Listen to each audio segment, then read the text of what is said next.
talaga dun sa first movie namin. Kumbaga, syempre anak ko ng presidente nun, tapos iba din yung role ni Sarah. Yun, nag-adjust pa kami. Pero feeling ko makukuha din namin yan. Ako dito si DJ Heidi. Ako ay DJ.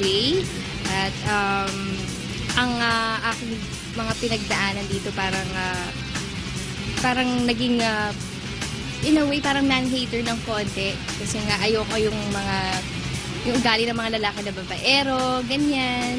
Tapos hindi siya yung typical na role na ginagawa ko na parang nakaka-experience ng first love, ganyan. May, kumbaga, mas experience na yung character ko dito. Andrew, isang down-to-earth, mas down-to-earth na happy-go-lucky guy. Sobrang layo po kay Eric kasi si Eric larger than life. Yun nga, anak po ng presidente.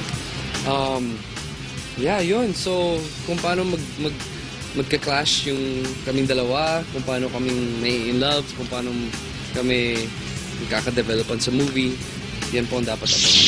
Sarah and Gerald said that they already expect to be linked to each other again. O, link na nga kami. Eh, syempre, hindi naman maiiwasan na ganyan kasi nga magkatrabaho kami sa pelikula. When asked if Sarah is a man-hater in real life like her character in the movie, she said, Man-eater!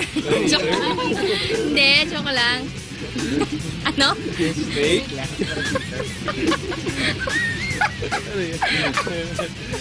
Hindi naman.